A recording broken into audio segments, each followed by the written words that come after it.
Στην καλλιέργεια κολοκυθιού στρέφονται όλο και περισσότεροι αγρότες σε μια προσπάθεια να μειώσουν την απώλεια του εισοδήματός τους από άλλες καλλιέργειες.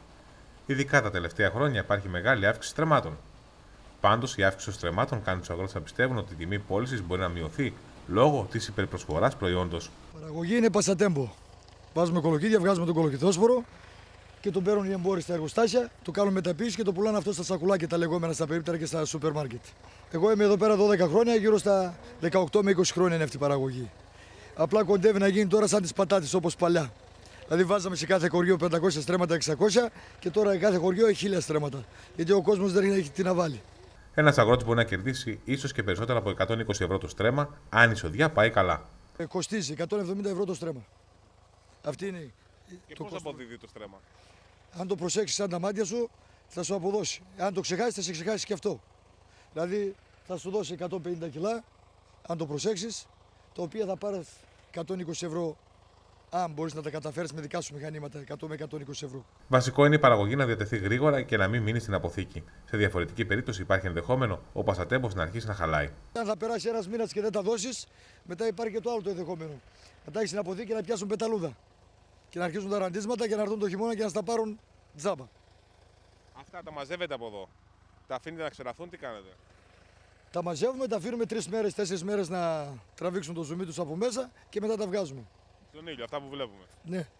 Αυτό θέλει από κάτω να μην έχει χώμα. Όταν τα στεγνώνουμε, όχι, στην άσφαλτο. Στην άσφαλτο καθαρό, να μην έχει πέτρες, τίποτα να μην έχει. Και όπως όλες τις καλλιέργειες, οι αγρότες θέλουν είτε να μην πέσει βροχή, είτε να πέσει σε συγκεκριμένα χρονικά διαστήματα. Καλό καιρό. Καλές συνθήκες όπως φέτος μας πήγε και δεν είχαμε ψυχάλες και δεν είχαμε βροχές. Γιατί οι βροχές φέρουν τον περονόσπορο και να το ραντίζει για περονόσπορο το ίδιο σου κάνει.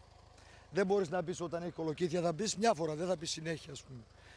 Άρα δεν θέλει πότισμα. Πότισμα θέλει 4 χέρια. 4 φορές το λιγότερο. Απλώς δεν θέλει να βρέξει παραπάνω. Εάν αρχίσει και ψυχαλίζει όπως τα αμπέλια και βρέχει τη μία, βρέχει το άλλο, βρέχει το άλλο, όπως τα βλέπεις τώρα είναι πράσινα. Αυτά δεν θα υπήρχε ούτε ένα φύλλο πράσινο. Θα είχαν καεί, θα τα είχε χτυπήσει ένας περονόσπορος και η απόδοση πέφτει στα 70-80 κιλά. Το ίδιο χωράφι μπορεί να σπείρει κολοκύθια μέχρι και 2 χρονιές. Το θετικό της καλλιέργειας είναι ότι το χωράφι λιπαίνεται από τα υπολείμματα της παραγωγής. Τα υπολείμματα όμως είναι κατάλληλα και για ζωοτροφή. Η σπορά γίνεται τον Απρίλιο και η συγκομιδή τον Αύγουστο. Μπορούσαν να έρθουν να τα πάρουν αυτοί που έχουν ζώα. Αυτό που μέσα στο χωράφι είναι λίπασμα. Είναι καθαρό λίπασμα. Το χρόνο, ό,τι και να το βάλεις αυτό το χωράφι, θα έχει είτε σιτάρι, είτε ηλιόσπορο, οτιδήποτε, είτε και κολοκύθια, έχει το λίπασμα μέσα. Δεν μπορεί να το φάει όλο. Με κατάλαβες? Διαφορετικά θα μπορούσε να το αγοράσει κάποιος που έχει ζώα. Όχι, βρε τζάμπα τα δίνουμε και δεν έρθει να τα πάρει κανείς. Τζάμπα το δίνουμε, όποιος θέλει έρθει να τα πάρει. Δεν έρθει κανείς από τα ζώα να το πάρει. Με τους κουβάδες, τους πλατφόρμες να το ταΐσουν 2-3 μέρες. Γιατί τόσο μπορεί αυτό το χωράφι, μπορεί να το ταΐσει μια μέρα σε 2 μέρες. Μετά σαπίζει. Οπότε γίνεται λίπασμα. Λίπασμα. Λίπασμα κανονικό. Οπότε ακόμα ένα κέρδος για το χωράφι. Κέρδος ναι. Όσα χωράφια σπέρνονται από κολοκύθια, οποιαδήποτε άλλη παραγωγή έχουν καλύτερη απόδοση. Αυτό είναι γεγονός.